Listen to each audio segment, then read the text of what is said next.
Assalamualaikum. I am Dr. Adila Rahman, MS Anesthesia trainee in Ishtar Hospital, Multan. And today our topic of discussion is hypertensive disorders of pregnancy and pre, intra, and postpartum bleeding. So first of all, have a look at the classification. Hypertensive disorder of pregnancy include pregnancy-induced hypertension or preeclampsia, chronic hypertension that preceded pregnancy, or chronic hypertension with superimposed preeclampsia. Preeclampsia is defined as systolic blood pressure greater than 140 and diastolic blood pressure greater than 90 on 2 occasions at least 4 hours apart after 20th week of gestation in a woman with previous normal blood pressure. It is accompanied by proteinuria more than 300 mg per day, or protein creatinine ratio more than 0.3 and resolving within 48 hours after delivery. While eclampsia is preeclampsia accompanied by seizures, and HELLP syndrome is preeclampsia associated with hemolysis, elevated liver enzyme, and low platelets. Severe preeclampsia is standard features of preeclampsia associated with blood pressure more than 160 by 110, proteinuria more than 5 grams per day, thrombocytopenia less than 1 lakh per microliter, impaired liver functions, progressive kidney insufficiency that include oliguria and serum creatinine more than 1.1 milligram per day, and pulmonary edema. CNS symptoms like headache and visual disturbance. Treatment of preeclampsia include bed rest, sedation, antihypertensives. Drug of choice is labetalol 5 to 10 mg, or you can give hydralazine 5 mg IV. Treatment of hyperreflexia and convulsions. Treatment of convulsion is drug of choice magnesium sulfate 4 gram loading dose you will give in 10 to 15 minutes, followed by 1 to 3 gram per hour slow IV infusion. You can give corticosteroid if fetus is 33 week gestation or less. Anesthesia concerns of preeclampsia are increased blood pressure, hypovolemia and hypotension, upper airway edema, low platelet count and disturbed coagulation profile, hypertensive response to laryngoscopy while giving general anesthesia, prevention of complication of preeclampsia, and pain control. So choice of anesthesia technique is we will prefer regional anesthesia for C-section if platelet count is within normal range. Continuous epidural analgesia for STD is preferable. Pre-op evaluation and management. We'll start pre-op evaluation by history and physical exam, airway exam for upper airway edema, and we'll assess the difficult intubation risk, and then investigations include CBC platelets count as these patients develop thrombocytopenia, coagulation profile, which is disturbed, are renal function tests, LFTs, renal function and blood urea, nitrogen and creatinine, LFTs, urine analysis for proteinuria, monitoring routine plus central venous pressure or pulmonary artery catheter in case of oliguria and pulmonary edema, serum magnesium levels, and we can pass arterial line. Intraoperative evaluation and management. This includes routine monitoring plus CVP and A-line. Pre-op rehydration before regional anesthesia. In case of general anesthesia, rapid sequence induction, small diameter ETT because the patient develop airway edema. Antihypertensive treatment like labetalol or sodium nitroprusides or remifentanil before intubation to suppress the sympathetic response during intubation. Goal-directed fluid therapy, avoid hypotension, small dose of vasopressors, intraoperative BP control with IV vasodilator infusions or labetalol incremental doses, or you can give IV nicardipine. Monitoring of magnesium levels, decreased dose of non-depolarizing muscle relaxant in case of magnesium infusion, as magnesium sulfate potentiate the effect of non-depolarizing muscle relaxants. Next topic is peripartum bleeding and its management. Causes of peripartum bleed include placental abruption, which is most common cause. After that, placenta previa and then uterine rupture. Placenta previa. Placenta previa is abnormal implantation of placenta in front of presenting fetus. And sign and symptom include painless vaginal bleed. Management include wait and observe if mild bleed and immature fetus. Emergency lower segment C-section if severe bleeding or fetus is at term. Anesthesia management, go for CBC and coagulation profile. Prefer GA if patient is hemodynamically unstable, mostly get adequate IV access, double bore IV lines, typing and cross matching of blood in case, because you can need emergency blood and blood products. Next one is placental abruption. Placental abruption is separation of placenta after 20th week of gestation, leading to painful vaginal bleed. It can complicate to hemorrhagic shock, DIC or PPH, postpartum hemorrhage. Replace blood in patient placental abruption and blood component intraoperatively. Platelet count factor 5 and factor 8 are reduced, FDPs are raised in these patients. And the next one is postpartum hemorrhage. Postpartum blood loss more than 500 ml. Causes include uterine atony, retained placenta, obstetric laceration, use of tocolytic agents before delivery, general anesthesia for extraction of retained placenta, and uterine diversion. And if patient develops laceration, you can operate it under local anesthesia. Take good IV access, fluid in blood resuscitation, take cross match, uterine atony. For uterine atony, give oxytocin or methyl ergotamine. Thanks.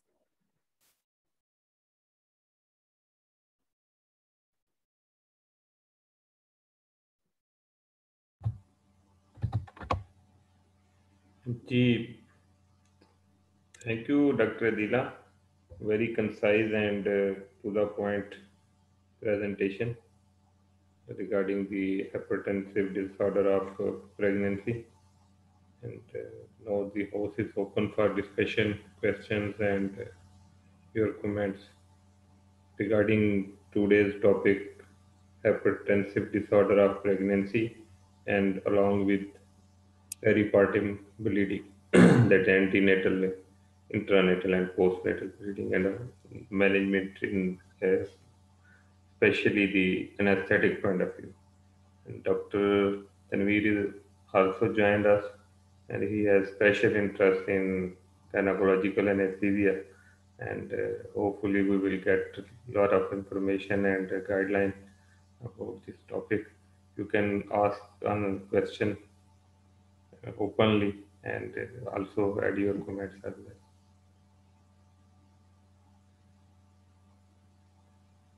जी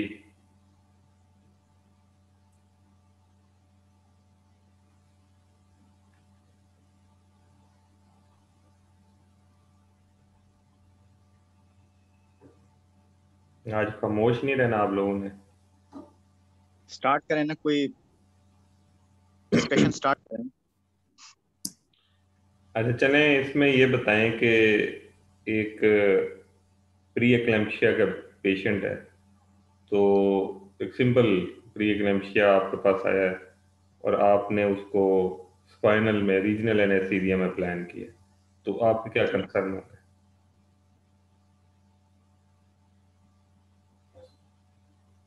मैं बताना शुरू करूं या students को लेते हैं फिर उसके बाद हाँ जी वो एफर्ट करें फिर इसे ऐड करते जाते हैं ऐड करते जाते हैं डॉक्टर ताहा हैं इधर डॉक्टर आयशा हैं ये सारे इतने लाइक लोग बैठे हुए हैं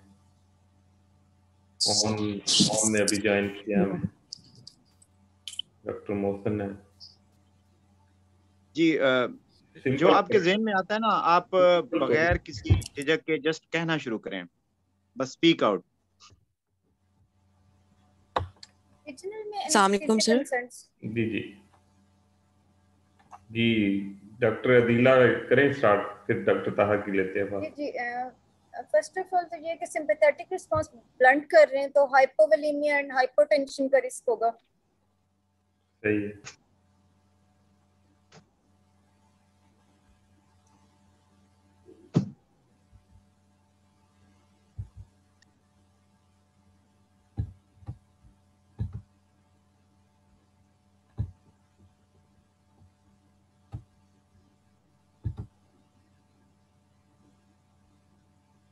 जी डॉक्टर ताहा आप कुछ ऐड करना चाहें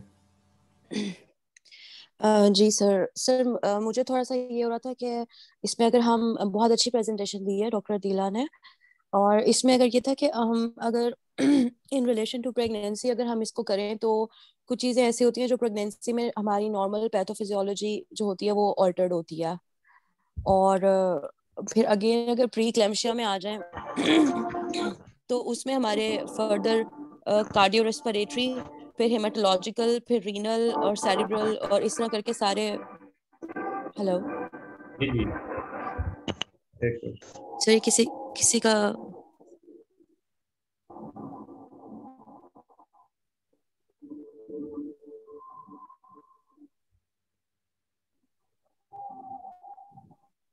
जी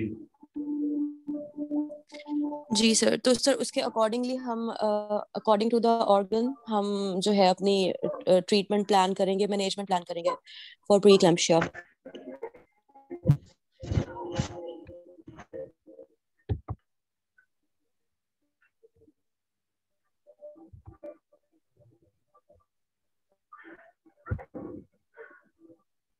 हेलो जी जी, करें बात।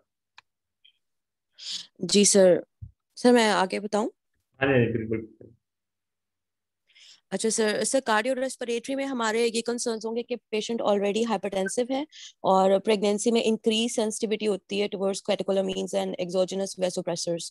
तो सर स्पाइनल अगर हम देंगे तो हमने कॉशियस फिर उसका यूज करना है वेसोप्रेसर्स का, और वॉल्यूम भी हमने बहुत ध्यान से देना है क्योंकि इनमें ऑलरेडी पल्मोनरी एडीमा के प्रॉब्लम होता है पेशेंट्स में प्रेगनेंसी के साथ। एसवीआर हमारा इंक्रीज हुआ हुआ होता है और कार्डिक आउटपुट हमारी रिड्यूस्ड होती है। तो उस लिहाज से फिर हमने वॉल्यूम ओवरलोड से बचाना है पेशेंट को, और बड़ा जडिशियस यूज करना है वेसोप्रेसर्स का और वॉल्यूम का।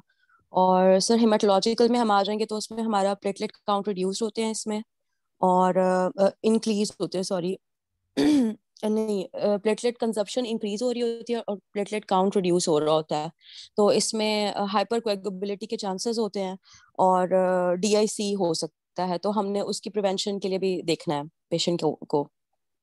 रीनल फंक्शन पे अगर हम आ जाए तो इसमें जीएफआर हमारा डिक्रीज होता है, तो हमने पेशेंट को हाइपोवोलीमिया से और हाइपोपरफ्यूजन से प्रिवेंट करना है।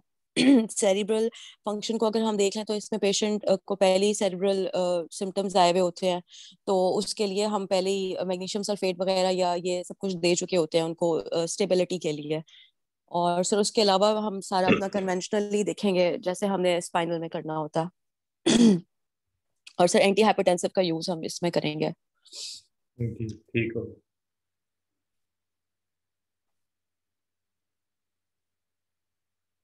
जी, कोई और ऐड करना चाहे? जी तनवीर भाई। Thank you doctor Aamir and everyone. अस्सलाम वालेकुम। इसे शुरू कर लेते हैं कि एक पेशेंट जो है ना प्री एक्लेम्सिया की एडमिट हुई है, अराइव हुई है मैटरनिटी यूनिट में, वहां से शुरू कर लेते हैं। ऐसे है कि अनलाइक जैसे हमारे यहाँ जैसे लेबर स्वीट है, वार्ड है, उसमें वो भरा पड़ा है, उसमें 3-4 प्री एक्लेम्सिया है, एक एक्लेम्प्टिक लेडी है, उसे फिट पड़ रहे हैं, और जो है सिजेरियन जो है ना बस हुए जा रहे हैं एक के बाद। अनलाइकली इधर ऐसे है कि प्री एक्लेम्सिया 2-3 हफ्ते बाद एक आध कोई खातून आती है। जो ही वो पेशेंट प्री एक्लेम्सिया डिक्लेयर होगी ना, एक पूरा एक सिस्टम एक्टिवेट हो जाएगा। कभी भी एनेस्थेटिस्ट अकेला कुछ नहीं कर सकता, ऑब्स्टेट्रिशियन कुछ नहीं कर सकता, हिमाटोलॉजिस्ट नहीं कुछ कर सकता, पीडियाट्रिशियन। ये फौरी तौर के ऊपर जो इंचार्ज मिडवाइफ होती है ना, या यहाँ पाकिस्तान में समझे जो ऑब्स्टेट्रिशियन होगा, वो एक समझे अलार्म बेल कर देगा, जिससे सारे सिस्टम एक्टिवेट हो जाएंगे। एनेस्थेटिस्ट कॉल हो जाएगा, पीडियाट्रिशियन कॉल हो जाएगा, ऑब्स्टेट्रिक के जो कंसल्टेंट हैं वो इन्वॉल्व हो जाएंगे, और वो शुरू से ही वो जो खातून है ना वो एक मल्टी डिसिप्लिनरी टीम की केयर में आ जाएगी। जो हमारे साथ होता है, जैसे मैं अगर ड्यूटी में हूँ तो इमीडिएटली वो एक right from the IV cannulation से वो कॉल कर लेंगे, doctor Ahmed can you please pass an IV cannula and collect bloods for us, she is pre eclamptic. तो आप straight away IV line 16 gauge की पास करेंगे और उसी से आप complete set of investigations, full blood count है, यूरिया इलेक्ट्रोलाइट है, रीनल पैरामीटर्स है, LFTs हैं, कोएगुलेशन है, ये सारे आप सेंड कर देंगे। पेशेंट की मॉनिटरिंग शुरू हो जाएगी, वाइटल्स की, ब्लड प्रेशर की, और ऑलरेडी भी वो कुछ ना कुछ हाइपरटेंसिव ले रही होंगी, जैसे लेबिटालॉल वगैरह है या कैल्शियम चैनल है, वो ले रही होंगी। ऑन टॉप ऑफ दैट अगर नीड होगी तो लेबिटालॉल इन्फ्यूजन शुरू कर दिया जाएगा, प्लस ये है कि उसे मैग्नीशियम सल्फेट की डोज दे दी जाएगी, और उसी वक्त उसके स्कैन और फीटल जो है सर्वेलेंस वो होना शुरू हो जाएगी। अब ये आगे जो सिजेरियन की तरफ जाने का या नॉर्मल ट्रायल की तरफ जाने का जो है, ये एक मल्टी डिसिप्लिनरी ये होगा। ऐसा नहीं है कि मैं ऑफिस में बैठा हूँ और मुझे कहेगा कि जी बस वो सिजेरियन करना है और आप आ जाएं and I am not involve. नहीं, इसमें सारे लोग इन्वॉल्व होंगे और हर स्टेप के ऊपर एक प्रोफेशनल जो है वो दूसरे से डिस्कस कर रहा होगा। ऑब्स्टेट्रिशियन जो है वो बताएगी कि मेरे क्या कंसर्न है, फीटल जो है वो 32 वीक गेस्टेशन है, हम थोड़ा उसे टाइम देना चाहते हैं, we have given magnesium sulphate, and when we get the laboratory, अगर उसमें प्लेटलेट कम आ रहे हैं या कोएगुलेशन का कंसर्न आ रहा है या LFT ज्यादा आ रहे हैं, तो अकॉर्डिंगली ये चीजें शेयर होंगी और मॉनिटर होती रहेंगी। अगर उसमें कोई डिरेंजमेंट है तो we will send particular investigation with in 3 hours again. So right from the admission till delivery of the baby, we will be involved in each and every step. ये इसमें की है। और जब भी एग्जाम हो आपका और आप जब भी इस तरह की मैनेजमेंट का सोच रहे हो, तो अकेले इसमें कोई मैनेजमेंट नहीं है। you just start telling that it's multidisciplinary approach and each individual will be in close communication with each other. तो अब पेशेंट की स्टेबिलिटी हमने तय कर लेनी है, उससे कंप्लीट जो हिस्ट्री है एनेस्थेटिक की वो हमने ले लेनी है, उससे कंसेंट कर लेना है स्पाइनल के लिए, GA के लिए, जो भी है उसका सारा हमने वर्कआउट प्लान कर लेना है। And we will take the patient to theatre with stability, not unstable. अगर यानी उसका फास्टिंग स्टेटस है, उसको अच्छी तरह एस्पिरेशन प्रोफिलैक्सिस है, वो हमने कर लेना है। प्रेफरेबली अगर 2-3 घंटे में स्टेबिलिटी हो सकती है और फास्टिंग स्टेटस ओके हो सकता है, wait for that. So it's all communication between each other. Meanwhile, we have to take care of the high blood pressure. We have to take care of the coagulation and the labs. We have to take care about the acid aspiration, fasting status. Then, of course, the other team is taking care of the fetus, the baby. उसके बाद जो है जब patient theatre जाएगी तो उसके बेशतर जो problem है अब वो सॉर्ट आउट हो चुके होंगे, क्योंकि राइट फ्रॉम द बिगनिंग जो है उसे एक पूरी टीम जो है ये करी। और इसमें इवन जो हीमाटोलॉजिस्ट होता है वो भी ऑनलाइन होता है, वो भी इन्वॉल्व होता है कि जब हम उसे लैब भेजते हैं तो उससे भी हम गुफ्तगू कर रहे होते हैं कि हमारा ये कंसर्न है, आप काइंडली इसमें ये एडवाइस कर लेते हैं कि प्लेटलेट काउंट इतना है, व्हाट नेक्स्ट। तो और इसके बाद अवेलेबिलिटी ऑफ रिसोर्सेज, यानी अगर बेबी की गेस्टेशन कम है तो उसके लिए न्यूनेटोलॉजी अरेंज करना, उसके लिए जो है इनक्यूबेटर और उसकी जो ट्रांसपोर्ट है स्पेशलाइज्ड यूनिट में, ये तमाम चीज़ें बेसिकली मैनेज हो रही होती हैं और सारा कुछ उस पेशेंट के इर्द गिर्द हो रहा होता है। उसमें सिर्फ ये नहीं है कि we will manage hypertension, we will give labetalol, we will give magnesium sulfate, we will go for the spinal anesthesia, and we will do like careful titration of the vasopressors, and baby is delivered, mom is happy, baby is happy. नहीं, ऐसा नहीं है। तो इसमें अब देखें, ये तमाम जब चीजें हो रही हैं, पेशेंट इज एंशियस, क्योंकि वो देख रही है कि मेरे गिर्द एक पूरी डॉक्टर्स की टीम है और वो मेरे से बात कर रहे हैं, बता रहे हैं। She will be too much anxious. तो उसकी एंजाइटी को रिलीव करना थ्रू कम्युनिकेशन कि हम क्यों वहां पे मौजूद हैं और हम क्या चाह रहे हैं और हमारा टारगेट क्या है, इसमें तमाम स्टेप बाय स्टेप हर चीज के ऊपर हमें पेशेंट को इन्फॉर्म्ड रखना है, उसका कॉन्फिडेंस गेन करना है, और she should be knowing that what's happening, what is going to be next, and if that goes wrong what next. तो ये तमाम जो चीजें हैं, ये इसका पूरा एक मल्टी डिसिप्लिनरी अप्रोच है। And then she goes to theatre. If coagulation is fine, platelet is fine, then we go ahead with the straightforward like standard spinal. If needed, we can run phenylephrine infusion. Yes, you are right. Liberal IV fluid हम avoid करते हैं, or mostly with a very small dose of phenylephrine, it's manageable. And then rest of the management is we continue the antihypertensives. Again, after the cesarean section, we do repeat the bloods. We avoid the NSAIDs for the post-operative analgesia. Mostly we go with paracetamol and the oral morphine, or we can go with the TAP block, things like that. Hope आपका mind इसमें clear हुआ होगा. जी sir. Yes sir, clear हुआ है sir. मेरा एक जो चीजें मुझे समझ आ रही थी कि अगर ये जैसे प्लेटलेट काउंट कम है या कोआगुलेशन प्रोफाइल अफेक्ट हो रही है, फिर तो हम स्पाइनल की तरफ नहीं जाएंगे, फिर तो डेफिनेटली जीए की तरफ ही जाना पड़ेगा. अगर एक वैल्यू है कि प्लेटलेट काउंट अगर 75,000 तक है, you can go ahead with the spinal very easily, no problem. उसमें एक लिमिट है कि इतना प्लेटलेट काउंट हो तो you can go ahead with the spinal और epidural. I am not recalling exactly, but I'm sure it's around 60 to 75,000 per cubic millimeter platelet count पे आप स्पाइनल पे जा सकते हैं. ठीक सर. सर इसमें जीए कॉन्ट्रा तो नहीं है, लेकिन उसकी कॉम्प्लिकेशंस की वजह से इसको अवॉइड करते हैं जीए को. जीए देखें, एक जो रूटीन ऑब्स्टेट्रिक्स है, सिजेरियन है, उसमें भी जीए का जो रिस्क है वो 19 टाइम हायर है as compare to regional. And when we come to the hypertensive disorders in which airway edema is expected, difficulty in airway is expected, and depression of the myocardium resulting in pulmonary edema is over added. So this becomes even more risky to go ahead with the general anesthetic. Ji sir, thank you sir. अस्सलाम वालेकुम sir. वालेकुम. Thank you, आपने बहुत अच्छा explain किया है और box में भी तकरीबन ऐसे ही लिखा हुआ है मोर और लेस. तो सर ये तो हो गया, एक आपके पास बुक्ड पेशेंट आते हैं, प्लान्ड आते हैं, पूरे सिस्टम में सिस्टम को पता होता है कि इस तरह का पेशेंट आ रहा है.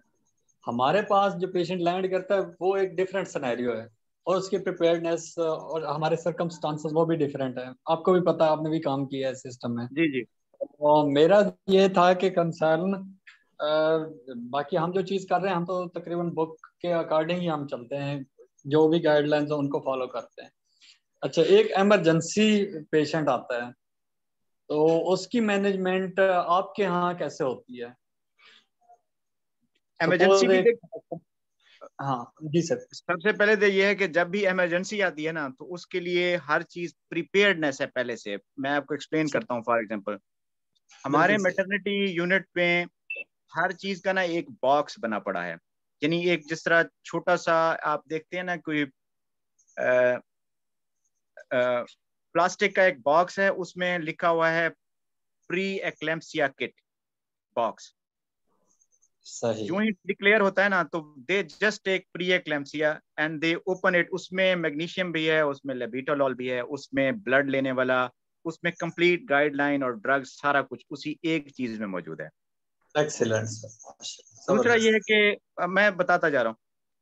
दूसरा ये है कि पीपीएच किट है. For example, the moment they declare PPH क्या होता है कि जो ही डिलीवरी हुई है और 500 मिल से क्रॉस हुआ है, ऐसा नहीं है कि कोई मिडवाइफ जो है वो बाहर आके शोर मचाएगी कि रूम 10 में आओ, रूम 10 में आओ. एक सिस्टम बना हुआ है, वो एक बेल है, उसको बस क्लिक करेगी और टां टां टां टां होना शुरू हो जाएगी. मैं अपने ऑफिस में बैठा हूं, मैं पहुंच जाऊंगा वहां, क्योंकि उस ब्लीप का मतलब है, उस आवाज का मतलब है कि आप पहुंचे, इमरजेंसी है. तो सारे लोग उस रूम में पहुंचेंगे. एनेस्थेटिस्ट होगा, उसमें ऑब्स्टेट्रिशियन होगा, उसमें कंसल्टेंट होगा. तो सारे हम उसी वक्त इमीडिएटली हेल्प के लिए पहुंच जाएंगे. और जो चीज लेके जाई जाएगी वो होगी पीपीएच किट. उसमें सब कुछ, जेलोफ्यूजन है, उसमें ब्लड है, उसमें सारा कुछ है. इसी तरह लोकल एनेस्थीसिया टॉक्सिसिटी, ऐसा नहीं है कि वो करेंगे ओहो जी टॉक्सिसिटी हो गई, फड़ना जी, ये पकड़ना, ये लाना, नहीं। लोकल LA टॉक्सिसिटी बॉक्स, वो जो ही एक करेंगे ना, उसमें ये मायोड्रॉन भी है, उसी में जो है इंट्रालिपिड है, उसमें सब कुछ पहले से मौजूद है। आप जस्ट उसे ओपन करें and start using. Excellent sir. तो और उसमें यूं भी है कि ड्रग्स के अलावा मोटे मोटी टाइपिंग में ना उसमें लिखा हुआ भी है डोजेस, क्योंकि आप ये चीजें रिकॉल नहीं कर सकते, इनकी ट्रेनिंग्स होती रहती हैं, लेकिन उनमें बड़े बड़े फॉन्ट में लिखा होता है कि दिस 10 मिलीग्राम पर किलोग्राम रफली, देन यू रिपीट, ऐसे मोटा मोटा लिखा हुआ होता है कि आप गलती ना करें और पढ़ के भी दे दें। सो बेसिकली जो फर्क है हमारे और इधर, यहाँ ना इमरजेंसी की भी एंटीसिपेशन है, उसी हिसाब से उसको प्रिपेयर किया गया। अब देखिए ये मुश्किल नहीं है, आप अपने हमारे अस्पतालों में क्यों नहीं हो सकती कि इस तरह की आप किट बना के, जबकि हमारे यहाँ मरीज भी ज्यादा हैं। यहाँ जब इमरजेंसी आ जाती है ना जी, जैसे PPH आ गया ये वो, तो ऐसे समझें कि 2-3 दिन लोग डिस्टर्ब रहते हैं, क्योंकि उन्हें अनड्यू जो है ना एक स्ट्रेस से गुजरना पड़ा है। आप समझ रहे हैं? एग्जैक्टली सर, ऐसे ही। वो यानी कि वो ड्यूटी के एंड के ऊपर हर बंदा गमगीन होगा और अजीब उदासी सा हो गया कि यार मेरी इतनी मुझे परेशानी से दो चार इन्होंने कर दिया, यार ये चीज अवॉइडेबल थी, क्यों ऐसा हो गया। ठीक है ना? तो हमारे यहाँ तो रोज क़यामतें गुजर रही होती हैं और हम वैसे ही चले जाते हैं। चीजें छोटी छोटी सी हैं, बेसिकली प्रिपेयर्डनेस है कि अगर ये चीज हो। हमारे यहाँ देखें, एक औरत को फिट्स पड़ रहे होते हैं और वो कहते हैं जाओ यार ये मैग्नीशियम सल्फेट के टीके निश्तर रोड से पकड़ लाओ। यार अब कौन जाए यार, आप मैग्नीशियम सल्फेट कितना महंगा है यार, कम से कम आप एक सेट लेके एक छोटा सा बॉक्स उसके ऊपर लेबल करके रखते हैं कि ये इसमें चीजें। इसी तरह आप हैरान होंगे कि ये जो सेप्सिस होती है ना, सेप्सिस 6 का भी एक बंडल है, उसका भी एक जो है ना वो है एक पैकेट बना हुआ है कि जो ही खातून है वो आई है जी, उसको टैकीकार्डिया है, फीवर है, लो ब्लड प्रेशर है, शॉर्ट ऑफ ब्रेथ है and it's sepsis, straight away वो कहेंगे ब्रिंग सेप्सिस 6 बंडल। वो जो ही लाएंगे ने, उसी के अंदर ब्लड कल्चर की बोतलें पड़ी हैं, उसी के अंदर एंटीबायोटिक की फर्स्ट डोज पड़ी है, उसी में बड़ा कैनुला है, उसी के अंदर ड्रिप है, नथिंग। वो जो ही एक मिडवाइफ भी उसको एडमिनिस्टर कर देगी और कॉल कर लेगी और उसके पास हेल्प आ जाएगी खातून के पास, रादर देन के जाओ ये ले आना, यूं करना। इसको जस्ट सिर्फ थोड़ा सा ना इसमें एंटीसिपेशन और रेस्पॉन्सिबिलिटी यार शो कीगी, और कुछ भी नहीं है। Thank you so much sir, ऐसे ही है जी सर। इसमें थोड़ा सा एक मैं ऐड कर दूं जी सर। आपने तो बताया है मतलब कि how you manage the patient जब वो आ जाता है। मेरे ख्याल में जहांगीर का क्वेश्चन ये था कि पेशेंट लॉन्च कैसे करता है। असल में थोड़ा सा फर्क ये है हमारे सिस्टम में और वहाँ के सिस्टम में, आपको ज्यादा बेहतर पता है। मैं तो एक दफा गया था, मुझे आइडिया हुआ था वहाँ पे। वहाँ पेशेंट होते ही सारे बुकड हैं। वहाँ पे ऐसा नहीं होता कि बस आया और निश्तर के अंदर आके हमें ये कराना है। वहाँ पे पेशेंट जा ही वहीं पे जा सकता है जहाँ पे वो बुकड होता है, उसकी रजिस्ट्रेशन होती है और वो 3-4 दिन हफ्ते पहले से वहाँ विजिट कर रहे होते हैं और उन्होंने नंबर दिया होता है, कॉल कर लेते हैं कि जब भी आपको मसला हो you can just come back. तो एक किस्म का उनका टाइम ऑलरेडी बुकड होता है, वो रूटीन का हो या इमरजेंसी का हो। सर कुछ इस तरह नहीं होता? अच्छा, इसमें थोड़ा मैं फिर वक्त लूंगा आपको एक्सप्लेन करने में, इजाजत है आमिर साहब? जी जी बिल्कुल बिल्कुल। You are absolutely right. देखें, ऐसा है कि जितनी पॉपुलेशन है ना मुल्क की, उसको हर तरीके से ना मैनेज किया गया है। ऐसा नहीं है कि किसी एरिया में कोई खातून प्रेग्नेंट हो और वो अस्पताल जाए और बताए। एक पूरा ना सोशल केयर का और मिडविफरी का जो है ना, मिडवाइफ जो होती हैं उनका एक पूरा सिस्टम है हर कम्युनिटी में। यानी कि 600-700 घर हैं, उनके ऊपर एक मिडवाइफ है। वो जो ही कोई खातून प्रेग्नेंट होगी, सबसे पहले वो मिडवाइफ के पास जाएगी। उसको मिडवाइफ एक अलॉट हो जाएगी। सिस्टम जो है NHS उसको एक अलॉट कर देगा कि आपकी कम्युनिटी मिडवाइफ ये है, ये खातून है। अब उसका अल्ट्रासाउंड हो रहा है, उसका वो गायनाकोलॉजिस्ट के पास जा रही है, वो वापस आ रही है, उसको APH है, उसे वाइटामिन लेने हैं। वो तमाम इंफॉर्मेशन उस मिडवाइफ के शेयर होंगी। वो उसके घर पे आएगी, विजिट करेगी, उसके इल्म में होगा उस मिडवाइफ के। और अब तो ये सिस्टम हो गया, आप हैरान होंगे, मुझे भी बहुत रिसेंटली पता चला है कि एक चीज शुरू हुई है, कोको उसको कहते हैं, continuity of care and obstetrics. आप बिलीव करें, जिस तरह हम अपने घरों में पैदा हुए थे, अब यहाँ 20% डिलीवरियां दोबारा घरों में होना शुरू हो गई हैं। यानी कि वो जो मिडवाइफ है जो उसे फॉलो कर रही है, अगर वो खातून कहती है ना कि जी उसमें रिस्क फैक्टर नहीं है, मैं अस्पताल डिलीवरी नहीं चाहती, आप मेरे घर पे डिलीवरी करें, तो वो मिडवाइफ, 2 मिडवाइफ जो हैं वो घर पे ही उसकी डिलीवरी करेंगी, उसकी किट है। बल्कि एक मिडवाइफ मुझे बता रही थी कि बड़ा मजा आता है, सूरज निकला होता है और एक खातून ने अपने गार्डन में, यानी कि घर का जो लान है उसमें बच्चा डिलीवर किया, और क्या ही जबरदस्त सीन था। ठीक है, तो इसी तरह वो कहती है कि किसी ने अपने, मैंने उनसे पूछा कि वो रूम में डिलीवर करना पसंद करते हैं, लॉन्च, वो कहते हैं एनीवेयर जहां उन्हें कंफर्टेबल हो। और फिर पूछा कि जी इसमें कैसे आप रिस्क को स्ट्रेटिफाई करते हैं, तो कौन सी खातून घर पे डिलीवर कर सकती है, कौन सी नहीं, तो क्या प्राइमेप भी कर सकती है? उन्होंने कहा व्हाई नॉट, अगर प्राइमेप में सारे फीचर ठीक हैं, उसमें कोई रिस्क फैक्टर नहीं है, तो शी कैन ऑप्ट। तो ऐसी कोई भी खातून जो कहती है मैं अस्पताल नहीं जाना चाहती, घर पे डिलीवरी करना चाहती हूँ, तो वो घर पे डिलीवर होगी। और एक और चीज ये है कि अब रिसेंटली इस कोको जो केयर है ना, उसमें ऑल ऑफ ए सडन ना मैटरनिटी के ऊपर एक नया चेहरा नमूदार होता है कि मिडवाइफ का, यार ये तो हमने इस खातून को पहले नहीं देखा यहाँ, तो वो कहते हैं ये इसकी कम्युनिटी मिडवाइफ है, ये इसकी डिलीवरी कराने यहाँ आई है। अच्छा भाई ये क्यों आई है इधर? ये इसलिए आई है कि ये शुरू से इस खातून को जानती है और इसके पास सारा रिकॉर्ड एक्यूरेटली मौजूद है, वो किसी और बंदे के पास नहीं है। यानी कि जो टर्शरी अस्पताल है, जो अस्पताल की मिडवाइफ है, वो तो उसे फर्स्ट टाइम जानेगी ना, तो वो जो कम्युनिटी मिडवाइफ है वो उसे फॉलो करती रहती है, तो उसको यानी कि एक अलग से इंसेंटिव मिलता है। तो इस तरीके से ये है कि जो ये बेसिकली यार लोगों के ऊपर इन्वेस्टमेंट है, कि यानी कि जो प्रेग्नेंट खवातीन हैं उनके ऊपर इन्वेस्टमेंट है, उनकी बेहतर केयर की जाती है, और एज ए रिजल्ट ये है कि कॉम्प्लिकेशन, मैटरनल मोर्टेलिटी जो है, ये जो चीज़ें हैं ये कम होती हैं और माशरा ठीक चलता है। ये इसका बेसिकली जवाब है। Thank you sir. सर मेरे जो क्वेरी थी उसका जवाब आपने इनडायरेक्टली दे दिया है। इमरान जो चीज़ पूछ रहा था ना, इमरान के माइंड में जो चीज़ नहीं थी, वो ये था कि मैंने जो सवाल किया था वो था कि इमरजेंसी में जिस तरह हमारे पास पेशेंट लैंड करते हैं तो जी जी उनमें मैनेजमेंट कैसे होगी, तो उसका आपने बहुत अच्छे तरीके से जवाब दे दिया। मल्टी डिसिप्लिनरी अप्रोच है, आप अलर्ट करें, प्रिपेयर हों। फिर केस हमारे पास भी ऐसे ऑल ऑफ सडन तो ओटी में शिफ्ट नहीं हो जाता, घर से आया और ओटी में शिफ्ट हो जाता है, ऐसा नहीं होता। हम सपोज ड्यूटी पे जाते हैं, हमें गायनेकोलॉजिस्ट बता देते हैं कि भाई हमारे पास आज 2 परीलिया पड़े हैं, तो हमारे माइंड में आ जाता है, हम कह देते हैं कि भाई आपने कब करना है, वो कहता है हमारा कंसल्टेंट जैसे ही आता है हम शिफ्ट करवा देंगे, या इस केस के बाद शिफ्ट करवा दें। हम उसी हिसाब से प्रिपेयर होते हैं, पेशेंट को आप देख ये देखें लेते ना, हैं, आप उसका उसी ब्लड करवा लेते हैं। एग्जैक्टली। देखें, आप उसी मैटरनिटी को जहां आप काम करते हैं, आप समझते हैं कि वहां छोटी सी एफर्ट से चीजें बेहतर की जा सकती हैं।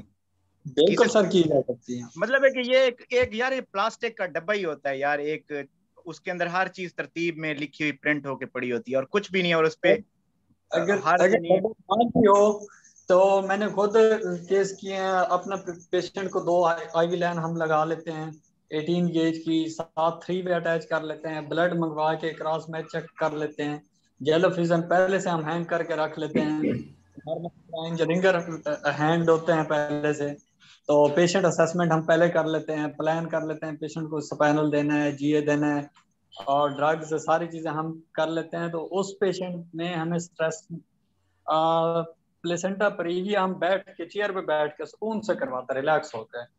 चले, वेरी गुड।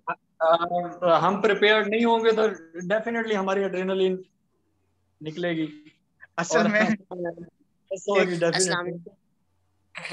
थोड़ा वालेकुम ऐड सर। थोड़ा ऐड करूं आमिर जी साहब मजीद इसमें? जी, एक अब क्वेश्चन इसमें है यार देखें, ये है कि जब हमारे यहाँ पेशेंट आता है ना, सबसे पहले तो पता नहीं चलता कि यार इस जो मीटिंग है या ये जो टीम है डिस्ट्रिब्यूट, उसका सरबराह कौन है? एनेस्थेटिस्ट है, गायनेकोलॉजिस्ट है, ऑब्स्टेट्रिशियन है, कौन है? यानी कि एक ऊधम मचा होता है कि यानी हमारे यहाँ ये है कि देखें, जो इंचार्ज है आप बिलीव करेंगे मिडवाइफ है, उसको कहते हैं कि जो हर पेशेंट के साथ नर्स नहीं मिडवाइफ होती है, ऑब्स्टेट्रिशियन भी नहीं होती। अच्छा, मिडवाइफ उसका काम क्या होता है? मिडवाइफ क्लिनिकल चीज नहीं कर रही होती बेचारी, वो सिर्फ और सिर्फ कम्युनिकेट करती है। वो जो ही देखती है ना कि एक APH आ गया, उसका काम सिर्फ ये है कि वो फोन उठाती है, कंसल्टेंट एनेस्थेटिस्ट को कॉल करती है, we have a patient with APH, we need you here in 5 minutes. अच्छा, फिर वो ऑब्स्टेट्रिशियन को कॉल कर देती है, फिर वो हीमाटोलॉजिस्ट को फॉलो कर रही होती है, फिर वो ब्लड जो यूनिट है उससे ये बात कर रही होती है, लैब से कर रही होती है, यानी कि वो मैनेजर होती है बेसिकली। तो हमारे यहाँ ये होता है कि जो एक तो पता नहीं चल रहा कि इस पेशेंट का मैनेजर कौन है कि जो चीजें कर रहा है, यानी कुछ चीजें वो एनेस्थेटिस्ट पे डाल दी जाती हैं, कुछ वो ऑब्स्टेट्रिशियन पे डाल दी जाती हैं, और उस हैप्पैज़ार्ड में चीजें स्मूथली हो नहीं रही होती। और दूसरा ये कि पेशेंट को भी कुछ पता नहीं होता कि अगला स्टेप उसके साथ क्या होने वाला है, ठीक है ना। तो इसलिए इन चीजों को सिस्टमेटिकली ना एक सिस्टमेटिक अप्रोच से एक थोड़ा सा एक सिस्टम बनाने की जरूरत है और प्रिपेयर्डनेस की जरूरत है। एक और जैसे एग्जांपल है, एक सेक्शन है जिसमें अब देखें एकदम ब्लीडिंग हो रही है बहुत ज्यादा। अब उसमें हमारे यहाँ क्या होता है, पैनिक की सूरत आती है कि जी यार ब्लड ले आओ, उनके रिलेटिव्स को बुलाओ, ब्लड ले आओ, कोई बंदा जाए ब्लड ले आए। अब हमारे यहाँ ये है कि जो ही ब्लीडिंग एक खास हद से ऊपर जाएगी ना, अब मैं बगैर किसी को चिल्लाए हुए सिर्फ मेरी जुबान से इतना निकलेगा, MHRP, मैं एक्टिवेट कर रहा हूँ मैसिव रैपिड हेमरेज प्रोटोकॉल। बस मैंने ये बोलना है और अगले ही लम्हे मिडवाइफ ने कॉल करनी है, और O नेगेटिव के 4 यूनिट हमारे हर वक्त मैटरनिटी में पड़े हुए हैं, वो 4 यूनिट मुझे मिल जाएंगे O नेगेटिव, वो मैं लगाना शुरू करूंगा, और उसके बाद मेरा कंसल्टेंट भी आ जाएगा, मुझे एक्स्ट्रा हेल्प भी मिल जाएगी, और उन ब्लड के खत्म होने से पहले प्रॉपर जो ब्लड है मुझे 6 यूनिट और आ जाएंगे ब्लड बैंक की तरफ से, और इन तमाम चीजों को सुकून से हम कर लेंगे। जबकि हमारे यहाँ रोज हम कर भी रहे होते हैं और हमारे पास ब्लड बैंक का कोई सिस्टम नहीं है कि वो मैटरनिटी में पड़ा हो। हम सिर्फ वही यार फ्रिज खेलो, देखो यार कुछ शायद O नेगेटिव पड़ा है। इनको सिर्फ अपने रिसोर्सेज को थोड़ा सा हमें बैठ के अच्छे तरीके से प्लान करके यूज करने की जरूरत है बस, और मेरे ख्याल में अस्सलाम वालेकुम सर। मेरा नाम डॉक्टर आमना बतूल जाफरी है। मैं ग्रेजुएटेड हूँ from Cuba, ELAM school Latino Americana से। अभी मैंने सीजे करी मेयो से। आपकी बातें जितनी भी आपने की हैं मैं बिल्कुल उनको सेकंड कर रही हूँ। लैक ऑफ रिसोर्सेज का बहुत मसला है हमारे सिस्टम में। हमारे सिस्टम में सिस्टमैटिक थिंग्स नहीं है। इसका मेरे सामने भी मैं दो एक्सपीरियंसेस ऐसे हैं जो कि मेरे रिसेंट थे। कि एक एक्सपीरियंस था कि जिसमें ब्रेकियल वेस्कुलर इंजरी थी, जो कि थोड़ा सा मैं आउट ऑफ द ऑब्स्टेट्रिक्स जा रही हूँ, लेकिन उसमें रिसोर्सेज थे हमारे पास। वो वेस्कुलर इंजरी होने के बावजूद भी वो पेशेंट शॉक में था, बट हमारे पास सारे यानी कि ब्लड अवेलेबल हुआ।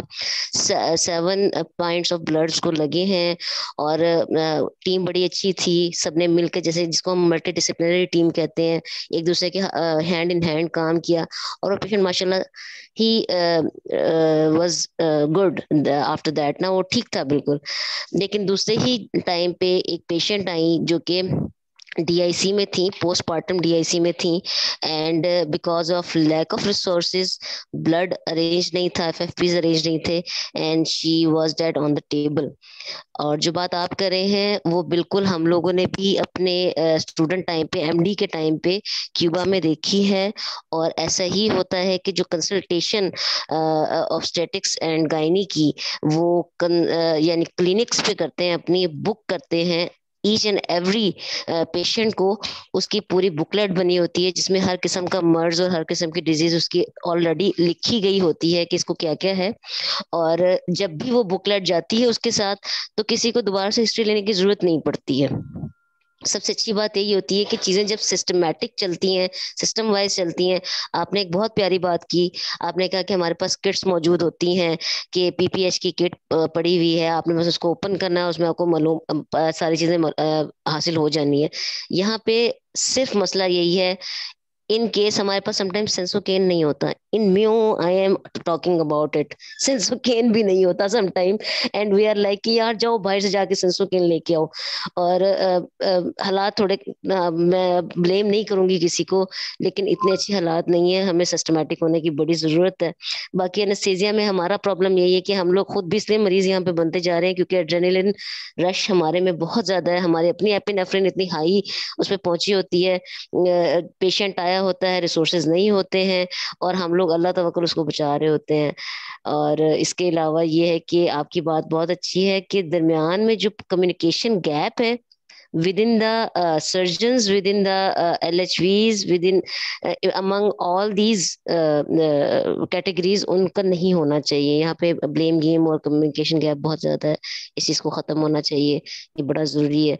मैं आपको यही अप्रिशिएट करूंगी कि आप एक बहुत अच्छी बात की तरफ हम सबको गाइड कर रहे हैं. And carry on and I am listening it. Thank you so much for that. Thank you very much doctor. जी, आज का हमारा टॉपिक है hypertensive disorder of pregnancy and peripartum bleeding. Is related to your question.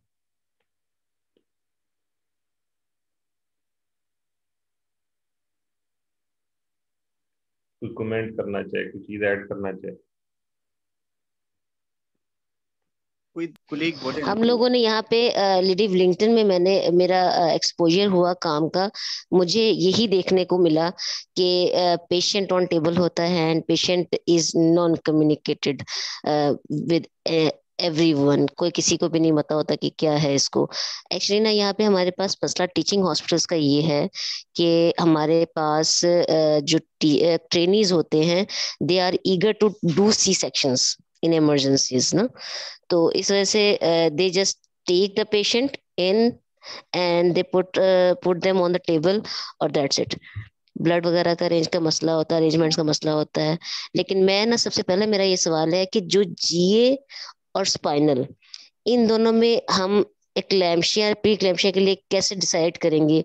जैसे आपने 70 का बताया मुझे कि 70 में आपने प्लेटलेट कम होंगे तो आपने जीए की तरफ चले जाना है. इन केस अगर क्लैम्पशिया होगा तो क्या हम हमेशा जीए की ही को ही प्रेफर करेंगे? नहीं, ऐसा नहीं है. अगेन अगर देखें, ऐसा है, जब एक्लैम्पशिया आ गया है, अव्वल तो यह है कि एक्लैम्पशिया यहाँ तो वो बड़ा लकी बंदा होगा जिसने कभी कोई एक्लैम्पशिया देख लिया हो. यहाँ उसकी वजह यह है कि सिस्टम पहले ही उसे आइडेंटिफाई कर लेगा ना. तो इसलिए एक्लैम्पशिया मैंने तो नहीं देखा पिछले कोई कितने कुछ 6-7 साल से मैंने नहीं देखा. जब आया ही नहीं तो मैं बता नहीं सकता कि वो आगे कैसे प्रोसीड होगा. तो मेरा अंदाजा यही है कि अगर आएगा तो वो उसका सारे पहले फिट कंट्रोल होगा ना. ऐसा दुनिया में से फिट्स पड़ रहे हैं तो बस जी इसका सिजेरियन करो, ऐसा नहीं होगा. अनदर थिंग जो है इस्टेब्लिश्ड फैक्ट है पूरी दुनिया में ही, यहाँ खास तौर पे ये है कि अगरचे ह्यूमन राइट बहुत ज्यादा है, लेकिन यहाँ इस कंट्री में भी जब उन्होंने हमें पहले ये बताया कि अगर किसी जगह के ऊपर हो कि मैटरनल और फीटल जैसे होता है ना, तो वो आप बड़ी एक डेलिकेट सिचुएशन होती है, तो उन्होंने कहा मदर को रिस्क में नहीं डालेंगे. यहाँ इस मुल्क में जो अनबॉर्न बच्चा है उसके राइट अभी इस्टेब्लिश नहीं हुए होते, तो आप मदर को रिस्क में कभी नहीं डालें. जब ये चीजें हो ना कि जी बस बेबी को डिलीवर करने के लिए आप एक एक्स्ट्रा स्टेप आगे बढ़ के मदर को रिस्क में डाल दें और मैटरनल डेथ हो जाए, ये नहीं करना. मेरे ख्याल में ये होगा कि अगर एक्लैम्पशिया है, first of all you will resuscitate, उसके फिट्स जो है उसको आप कंट्रोल करेंगे, मैग्नीशियम देंगे, स्टेबलाइज करेंगे. उसके बाद अगर टाइम अलाउ कर रहा है तो आप एटलीस्ट एक कोएगुलेशन और फुल ब्लड काउंट उसका देख लेंगे और एक एबीजी भी कर लेंगे. तो इसके बाद आप डिसाइड कर सकते हैं कि आप बीइंग एनेस्थेटिस्ट देखें मौजूद हैं एयरवे को प्रोटेक्ट करने के लिए, किसी भी वक्त टेबल के ऊपर भी आप कर सकते हैं प्रोटेक्ट. लेकिन आपने जब इस पेशेंट को स्टेबलाइज कर लिया है और उसे फिट से प्रिवेंट कर लिया है तो again spinal is okay for her. लेकिन प्रैक्टिकली मैंने क्योंकि पिछले ना होता देखा है ना 7 साल से किया है, इसलिए मैं उस पर कोई अल्टीमेट राय नहीं दे सकता, सिर्फ अपना ओपिनियन दे रहा हूँ. जी बिल्कुल डॉक्टर तनवीर, आपने सही बात की. It's depend on the stability of patient. अगर तो पेशेंट के फिट्स कंट्रोल हैं और आपने वो कर लिए हुए हैं तो फिट और कोगुलेशन प्रोफाइल आपने देख ली है तो फिर तो बड़ी इजीली आप रीजनल की तरफ ही जाते हैं. और अगर कोगुलेशन प्रोफाइल जो है वो जो हमारी कुछ रिसोर्स लिमिटेड सिचुएशन होती है कि हमें कोगुलेशन प्रोफाइल अवेलेबल नहीं अवेलेबल या डिसअरेंज है, तो फिर it's better to go with GA. तो स्टूडेंट के लिए ये टू द पॉइंट। हाँ डॉक्टर एग्जैक्ट क्वेश्चन करना चाह रहे हैं जी डॉक्टर। हाँ, अस्सलाम वालेकुम सर। सर मेरा ये क्वेश्चन था कि टेक्निक ऑफ एनेस्थीसिया तो सर डिस्कशन होगी सर, पोस्ट डिलीवरी की केयर के बारे में सर कुछ बताइए।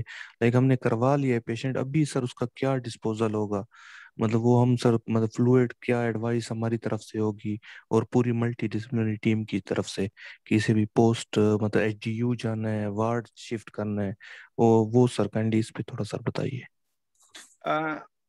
ये डिपेंड करेगा कि सिजेरियन किस तरह हुआ है, क्या उसमें कोई पीपीएच फर्दर तो नहीं हुआ, कोई ड्यूरिंग सिजेरियन जो है पेशेंट स्टेबल रहा है, उसे ब्लड ट्रांसफ्यूजन तो नहीं हुई, या उसमें कुछ फर्दर उसकी जो फिजियोलॉजी है वो एग्रेवेट तो नहीं हुई। अगर हर चीज़ ठीक जाती है तो यू नो कि जो हाइपरटेंसिव डिसऑर्डर है प्रेगनेंसी का, वो प्लेसेंटा का डिसऑर्डर है बेसिकली, वो ब्लड का नहीं है, ब्लड वेसल्स का है। Once you remove the placenta तो वो सारी चीज़ें बहुत क्विकली जो है रिवर्स होती हैं। तो आफ्टर सर्जरी अगर सिजेरियन ठीक गया है तो usually most of the time she only needs a routine post operative care. उसमें आप ये करते हैं कि उसकी 6 साल बाद आप ब्लड उसकी सारे रिपीट कर लेते हैं। उनकी जो है स्टेटस वो यकीनन पहले ब्लड से इम्प्रूव आना शुरू हो जाएगा। यूरिन आउटपुट आप देख लेते हैं और फ्लूइड जो बैलेंस है उसके ऊपर आप रखते हैं कि आईवी जो लिबरल फ्लूइड की जगह मैंने लिबरल आईवी फ्लूइड जैसे हम देते हैं ना कि 3 लीटर 1 2 3 बस ये देते जाएं, इसकी जगह ओरल इनकरेज किया जाता है। You just continue 1 litre and then start oral. तो ओरल जो है वो ओरल जूसेस वगैरह से तो भी कोई ओवरलोड नहीं हो सकता ना। तो क्विकली उस पेशेंट को जो इवन जो एनाल्जेसिया है वो भी आईवी वगैरह मॉर्फिन नहीं दी जाती, ओरल ही है। पैरास्टामोल की 2 गोलियां खा लें, साथ में ओरल जो है मॉर्फिन होती है वो आप ले लें, टैप वगैरह ब्लॉक लगा हुआ है, दैट्स। और उसके बाद क्विकली यही होता है कि bring the patient to oral, that's it. और अगर पेशेंट को ट्रांसफ्यूजन हुई है, पीपीएच हुआ है और उसकी एबीजी की गई है, उसमें भी गड़बड़ है, तो देन क्या है कि उसको एचडीयू केयर में भेजा जाता है। एचडीयू केयर ये है कि उसका मॉनिटरिंग जो चार्ट है ना वो हम एचडीयू या आईसीयू वाला लगा देते हैं, यानी कि जिसपे 15 मिनट की वाइटल हो रही है, इनटेक आउटपुट हो रहा है, यूरिन आउटपुट क्लोजली मॉनिटर हो रहा होता है, और ऑनवर्ड पेशेंट ऑफ कोर्स वहां से मैग्नीशियम भी उसे कंटिन्यू हो रहा होता है। और इन केस अगर कोई चीज डिटेरिएट होती है, रीनल प्रोफाइल या something, then we involve the concern specialty. But 99% of the time caesarean के बाद क्विक रिकवरी होती है, जो फिजियोलॉजी है वो रिकवर होती है, क्योंकि ये डिसऑर्डर प्लेसेंटा का है। Once placenta is gone patient quickly recovers. Thank you.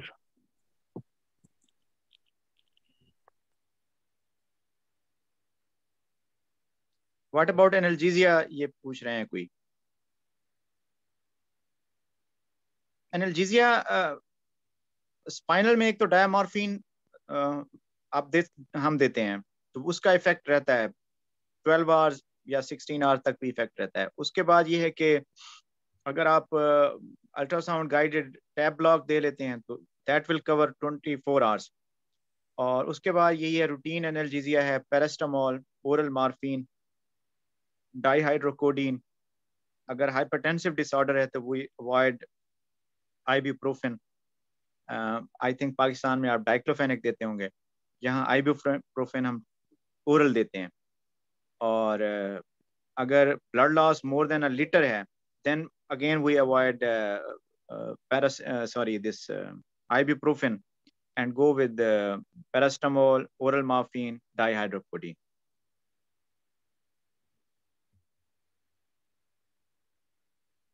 ये मल्टी मोडल एनाल्जेसिया है। यस, मल्टी मोडल है ना, देखिए इसमें पैरास्टामोल भी आ गया है, इसमें मॉर्फिन भी है, इसमें आपने जो ब्लॉक दिया हुआ है वो भी है, इंट्राथीकल भी आपने डायामॉर्फिन दी हुई है, या फेंटेनिल दिया हुआ है, या कोई और एडजंक्ट जैसे डेक्समेट डॉक्टर आमिर साहब बताते हैं। तो ये सारा मल्टी मोडल एनाल्जेसिया ही है ना। हाँ जी, ये बीच में इनकी क्वेरी थी ओरल।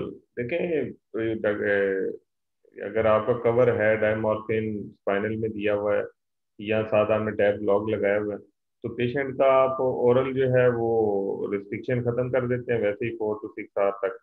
तो उसके बाद वो ओरल लेती रहे, सिप्स भी लेती रहे, फ्लूइड भी ओरल ओरल ले सकती है, और साथ वो क्या कहते हैं जी, जो मेडिसिन है एनाल्जेसिक का वो भी ले सकती है। और बीच में एक क्वेश्चन था कि क्लेम्शिया एंड ओरल, वो बात हम वही कर रहे हैं कि क्लेम्शिया इज स्टेबल इनफ। अगर वो पेशेंट अनकॉन्शियस है, फिट्स में है, तो फिर तो डेफिनेटली आप इंटेंसिव केयर की तरफ जाएंगे और उसको आईवी पे रखेंगे और इंटेंसिव केयर में ले जाएंगे। अगर वो फिट हो गई, स्टेबल हो गई, फिट्स उसके नहीं आ रहे, और जो ही प्लेसेंटा रिमूव हुआ और अगले 6 घंटों में वो फर्दर इम्प्रूव कर गई, तो डेफिनेटली वो ओरल पे आ सकती है।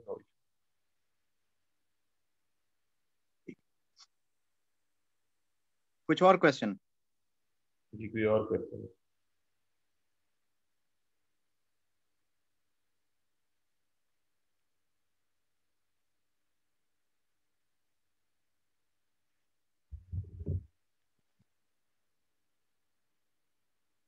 जी डॉक्टर आमिर। जी, मैं नेक्स्ट वीक का टॉपिक देख रहा था। नेक्स्ट वीक में amniotic fluid embolism, maternal and fetal resuscitation, इस टॉपिक पे हमारी वेडनेसडे कोई क्लास होगी। तो इस तरह से हमारा ये गायनी एंड ऑप्स का मॉड्यूल एंड हो जाएगा, फिर हम जो है ना पीडियाट्रिक्स वाला मॉड्यूल शुरू करेंगे। तो ये एक रिटन क्वेश्चन आ रहा था, can we reduce the dose of spinal in pre-eclampsia? नहीं, जरूरत नहीं है, आप रूटीन में जा सकते हैं। और रूटीन में डोज आप देते कितने हैं? Kindly can you speak to me from ABG to everyone? जी doctor Aamna, how much dose you give for the spinal? जी डॉक्टर आमना ऐड करेंगे।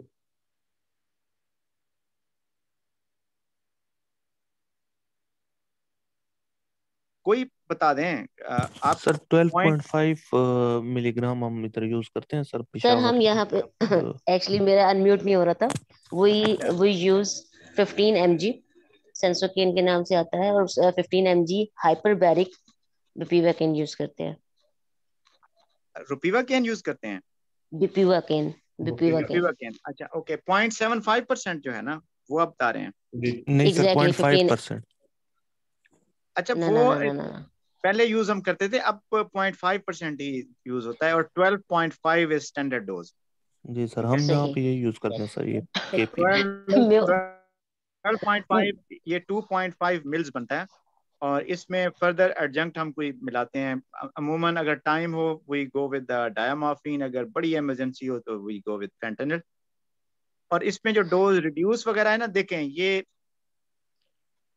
अगर मैं कोई देखूंगा ना कि बहुत शॉर्ट लेडी है, उसका स्टेचर शॉर्ट है, आई विल जस्ट उसमें 1-2 फ्रैक्शन में कम कर लूंगा, ठीक है। लेकिन with average height and built BMI you go with okay. उसकी इशू ये है कि you can manage a little higher or dense block, but if the block is partial or less और पेन पेशेंट होना शुरू हो जाएगा तो जाहिर मुश्किल में आप होंगे फिर। सर वैसे हम लोग तो 15 mg बिपिवाकेन ही को यूज करते हैं हाइपरबैरिक, और वो मेरा ख्याल 0.50 ही होता है। बट एडजुवेंट जब मैं यूज करती हूँ वो मैंने कभी ऑब्स्टेटिक्स में यूज नहीं किया, ऑर्थोपेडिक्स में यूज किया है, स्पेशली जो केटरोलैक है, और या फिर नेल्बिन प्रिजर्वेटिव फ्री, उसका वो 0.04 mg का एक प्रॉपर, मतलब मैंने उसमें से देखा है थेरेटिकल में से, उसका बड़ा ही कोई जबरदस्त किस्म का डांस ब्लॉक आता है, and it is for 4 hours और 5 आवर्स उसकी जो है ना वो चलता ही रहता है। एनेस्थीसिया भी चलता है, एनाल्जेसिया भी चलता है, उसमें मैंने टोटल नी रिप्लेसमेंट भी करवाई हुई है। आपने बताया केटरोलैक? यस, केटरोलैक भी। बट दिस कहीं लिटरेचर में है, कहीं लिखा हुआ ऐसा? ये exactly I studied in abstracts and researches. ये आपके थ्योरेटिकली यानी कि बुक्स में नहीं आपको मिलेगा, लेकिन इसकी रिसर्चेस बहुत सारी हैं, और इसमें इसकी प्रॉपर एक स्पेसिफिक डोज है जिसको उस डोज से ज्यादा हम दे नहीं सकते। वो अब तो खैर बहुत पुरानी बात होगी, 2 साल पुरानी बात होगी। इट वॉज 0.2 mg या 2 mg था वो, और उसको मैंने यूज किया एक पेशेंट में, and I followed that patient, और उसमें टोटल नी रिप्लेसमेंट थी bilateral. And she was very fine अल्हम्दुलिल्लाह। लेकिन और ये लेकिन ये हमने तो कहीं नहीं पढ़ा, और मेरा ख्याल है ये लेकिन बेहतर है लेकिन ये अवॉइड ही हो करें रहा इसको। उसमें है ये असल में ना उसमें आ रहा है, कुछ रिसर्चेस में ऐसे है। आर्टिकल हैं जो कि इतने रेप्यूटेड जर्नल में नहीं है जिसमें केटोरोलैक का मेंशन है, तो स्टिल इस पे ऊपर एक क्वेरी है। जब तक ये इस पे कोई मेटा एनालिसिस नहीं आता या कोई गाइडलाइन नहीं आती, तो मेरा ख्याल है इसको हम असल में डॉक्टर आमिर मेंशन करना जो है ना वो थोड़ा सा हाँ, आई एम सॉरी, मैं आपको जरा I am cutting your talk. Actually problem ये है कि हम लोग ना उसको प्रिजर्वेटिव फ्री हमें मिलता नहीं है।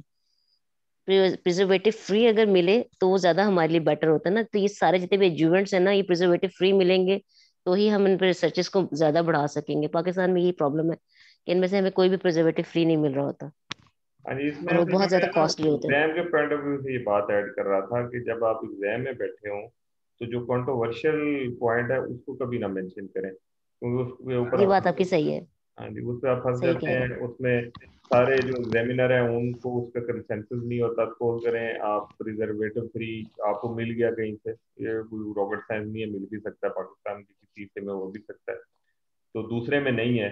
तो अब एग्जामिनर की अंडरस्टैंडिंग ये है कि भाई कीटारोलैक तो प्रिजर्वेटिव फ्री है ही नहीं पाकिस्तान में, या नलब्यूफिन नहीं है, तो ये इन्होंने कहाँ से कर लिया। तो इसलिए इस तरह की हम्म। कंट्रोवर्शियल चीज़ों को थोड़ा अवॉइड करें। जो कंसेंसस है जैसे फेंटानिल है, डायमॉर्फिन है, मॉर्फिन है, ये वो चीज़ें हैं जिसके बारे में कंसेंसस है कि ये उसमें फाइनल में यूज हो रहा है। या बीच में एक वो एग्जैक्टली चला था एग्जैक्टली एग्जैक्टली। ये जो है जो टिप्सलैनिक के नाम से ब्यूप्रीनॉर्फिन भी आता था यूज वो होता था। क्या था, ब्यूपिनॉर्फिन। हाँ ब्यूपिनॉर्फिन जी। का यूज था वो सारे एग्जामिनर भी उसको यूज करते थे। तो इस तरह की चीज ऐड कर देंगे तो कोई उस पर माइंड भी नहीं करेगा, उसको कन्विंस हो जाएगा। ठीक हो, चलें, अब कोई थैंक और यू सर। क्वेश्चन तो नहीं रह गया? जी कोई क्वेश्चन है? वरना अब हमारा टाइम कंप्लीट हो गया, तो नेक्स्ट वीक में इंशाल्लाह फिर हम नेक्स्ट टॉपिक पे। चलें, बस आखिरी एक सजेशन है मेरी छोटी सी। जैसे हमारे यहाँ जो डिपार्टमेंट होते हैं ना एनेस्थीसिया के, वो होते हैं होलिस्टिक डिपार्टमेंट। उससे मेरी मुराद ये है कि यानी बस एक हेड ऑफ डिपार्टमेंट है और बस जी वही काम बस किए जा रहा है। अगर हम इसे छोटे छोटे आगे इसमें करें ना डिविजन्स में, जैसे एक कंसल्टेंट है उसके जिम्मे आप लगा देते हैं कि जी आप जो ऑब्स्टेट्रिक एनेस्थीसिया है या जो इसको बेहतरी की तरफ आप कुछ इकदाम करें, उसे यानी अगर ये मैंडेट दे दिया जाता है तो वो वही काम, ये जो छोटे छोटे पैक्स हैं बनाना, इनको मेंटेन करना, अगर यही कर लिया जाए तो देखें हम साल में सिर्फ रेडीनेस की वजह से देखें 10-12 जिंदगियां बचा लेंगे। तो ये एक बहुत बड़ा सदका है। इस तरह करना चाहिए मेरे ख्याल में, छोटे छोटे डिवीजन बना के। जिस तरह एक है कंसल्टेंट के आप में ऑब्स्टेट्रिक लगा दें, एक के जिम्मे ऑर्थो आप लगा दें, यानी कि उन्हें डेलीगेट कर लें चीज़ें कि इनमें जो बेहतरी हो सकती है आप वो करें। तो आप देखेंगे कि जस्ट इस प्रिपेयर्डनेस की वजह से बहुत सी जिंदगियां बचाई जा सकती हैं, क्योंकि once it's time is gone then it's useless. तो इस पे मेरा ख्याल है आप अपने डिपार्टमेंट्स में सजेशन दें। जैसे हमारा डिपार्टमेंट है तो उसमें हमारी एक अलग से क्लिनिकल लीड है, वो बस सारा दिन इसी इसमें रहती हैं कि क्या बेहतरी हो सकती है, और वो यही पैक चेक करती रहती है, उन पे एक्सपायरी क्या है, और कहीं वो कोई फॉल्ट देखती है तो वो सबको इन्फॉर्म करती है कि इस तरह कर लिया करें। तो डॉक्टर आमिर से स्पेशल रिक्वेस्ट है, क्योंकि माशाल्लाह डॉक्टर आमिर तरक्की कर रहे हैं और सोच भी यही रखते हैं। तो आप करें, इस तरह का कल्चर डेवलप करें, ये बड़ा अच्छा इससे आइडिया है सेफ्टी कि इन्हांस होगी रादर देन के यहाँ जो पे एक। वही किया हुआ है ना कि ऊपर वन मैन शो है, वही सब कुछ कंट्रोल कर रहा है, और उसके नीचे एक पूरी जो है वो पोस्ट फेलोशिप की लीड है जो कुछ भी नहीं कर रही, और देन रेजिडेंट आ रहे हैं जो बेचारे कोतुम की तरह काम कर रहे हैं। तो ये बड़ा मसला है। ये बीच वाली जो क्लास है उसकी यूटिलाइजेशन, और उसको जब आप यूटिलाइज करेंगे ये छोटे छोटे सेगमेंट बना के, तो बड़ा ज़बरदस्त उसमें काम हो सकता है। तो होपफुली कभी हमें इस तरह का मौका बिल्कुल, मिलेगा तो ये जरूर ऐसे ये इसी तरह के कल्चर कोई डेवलप किया जाए। देखें ये कल्चर होगा, बल्कि ये काम आप नीचे जब डेलीगेट करते हैं ना एक छोटे छोटे सेक्शन बना के, तो उसमें लोगों को यूटिलिटी का भी एहसास होता है, फिर ट्रेनिंग को भी वो इन्वॉल्व करता है कि यार हमने ये करना है, आपके जहन में कुछ सजेशन है। आप बिलीव करेंगे, मुझे 2 हफ्ते हुए थे यहाँ आए हुए, तो मेरी क्या हैसियत, यानी एक नया बंदा, उन्होंने कहा आप ये काइंडली थिएटर दोनों देखें ए और बी, इसमें कोई बेहतरी की गुंजाइश है तो हमें सजेशन दें। तो मैंने कहा वाह यार, मैं इन्हें सजेशन दूंगा। तो उन्होंने एक्सक्यूज मी सर। केयरफुली मेरे से चीजें करवाई, दिखवाई कि आप इन्हें इंडिपेंडेंटली एनालाइज करें, इसमें कोई बेहतरी हो सकती है तो काइंडली बताएं। और मैंने उन्हें एक ही चीज बताई, मैंने कहा आपका जो डिफिकल्ट एयरवे का है ना, वो उस पे एक मैग्रा एक इक्विपमेंट है छोटा सा कैमरे वाला, वो हम यूज करते थे, अगर आप वो यहाँ अरेंज करवा दें तो मेरे ख्याल में मिडिल ऑफ द नाइट कभी कोई जो ट्रबल एक्सपेक्टेड होगा वो बच जाएगा। और बिलीव मी, उन्होंने मेरी सजेशन को लिया और उन्होंने उसकी जगह सी मैक अरेंज करवा कर रखवा दी। आप ये देखें कि फायदा हो गया। चलें, एक्सक्यूज मी सर, मैं डॉक्टर आमिर से एक बात कहूंगी, आपकी बात बिल्कुल ठीक है, बल्कि इस वैलिड पॉइंट के साथ एक और पॉइंट अगर आप ऐड करें कि रिसर्च को जरा थोड़ा सा जो है ना वो बकअप करें। एनेस्थीसिया में बहुत मटेरियल है जिसपे हम रिसर्च कर सकते हैं, जिसमें हम मेडिसिन को अप्रूव करवा सकते हैं और मेडिसिन आगे लेके जा सकते हैं, क्योंकि anaesthesia is a new born field now. अभी स्पेशलिटी जो है ना वो न्यू बॉर्न स्पेशलिटी है हमारे लिए। तो अगर जितने हमारे बड़े हैं, हमारे सीनियर्स हैं, वो हमें बकअप करें और हमें रिसर्चेस के लिए हमें हेल्प आउट करें, तो ये हमारे लिए बहुत बड़ी बात होगी। पाकिस्तान में एनेस्थीसिया का फील्ड अभी बहुत just like a new born child है, और बहुत ज़रूरत है अभी यहाँ पे की रिसर्च करने की। और पेन तो एक ऐसी चीज़ है ना जो ख़त्म नहीं होनी है ना कहीं पे भी, और पेन को ख़त्म करना ही हमारा काम है एनेस्थीसिया का। तो पेन क्लिनिक्स, सबसे पहले पेन क्लिनिक्स के डिप्लोमास, पेन क्लिनिक्स के आगे उसकी स्पेशलिटीज, वो सारी पाकिस्तान में अभी बहुत पीछे है। उसके लिए अगर आपकी सजेशंस हैं कोई, या जो बाहर से कोई सजेशन आ सकती हो, या जिसके लिए हमें जिससे फायदा हो सकता हो, तो वी वेलकम दिस डिप्लोमास और दिस गाइडेंस। बहुत बहुत, मैं तो पहले ही यानी कि एडवांस में थैंक यू करूंगी आपको कि अगर हमें किस तरह का पेन मैनेजमेंट में मिले अगर कोई गाइडेंस वगैरह। कि वो रिसर्च की आप बात करें, देखें हम तो अपने जगह पे जो कैपेसिटी में बंदा कर सकता है। अभी मैंने एक कोर्स अभी हमारा कंप्लीट हुआ है मेडिकल राइटिंग पे, उसमें म्यू से आपके साथ डॉक्टर सदफ होंगी, सदफ हफीज है ना आपके साथ म्यू में? हाँ, उसने वो कोर्स हमारे साथ अटेंड किया और उसके बाद उसने रिव्यू आर्टिकल के ऊपर हमारे साथ एक छोटा स्मॉल ग्रुप, यानी उस ग्रुप के अंदर से एक छोटा ग्रुप बना एनेस्थीसिया का, तो उसके ऊपर हम वर्किंग कर रहे हैं इस पे सिस्टमेटिक रिव्यू और मेटा एनालिसिस पे। तो उसने वो पूरा किया और उसके बाद वो एनर्जेटिक है, वो काम करना चाहती। बाकी जो एनेस्थीसिया कम्युनिटी है, हमारी फैमिली है, तो इसमें जो मेरी कैपेसिटी में जहाँ पे आपको रिसर्च की गाइडेंस चाहिए हो, कोर्स चाहिए हो, वर्कशॉप चाहिए हो, कहीं चाहिए हो, आपको कराची चाहिए हो, मैं वहाँ ट्रैवल करके आ जाऊँगा, आपके साथ एक सेशन कर लेंगे। ऑनलाइन करना चाहें जब आप कहें हम उसको अरेंज कर लेंगे। बाकी रेगुलर कोर्सेज हमारे चल रहे हैं। अभी एक चीज़ आपने कोर्सेज की बात की तो मैं आपको दिखाता चलूँ, ये कुछ दिनों में हम उसको अनाउंस करेंगे। ये देखो, ये certification course of regional anaesthesia, ये अभी मैंने डिज़ाइन किया है और इसको मैं जल्दी अनाउंस करूँगा। ये हाइब्रिड कोर्स है जिसमें हम ऑनलाइन इस तरह से क्लासेस लेंगे और फिर जो है फेस टू फेस सेशन भी इसमें आएंगे, साथ असाइनमेंट जबरदस्त।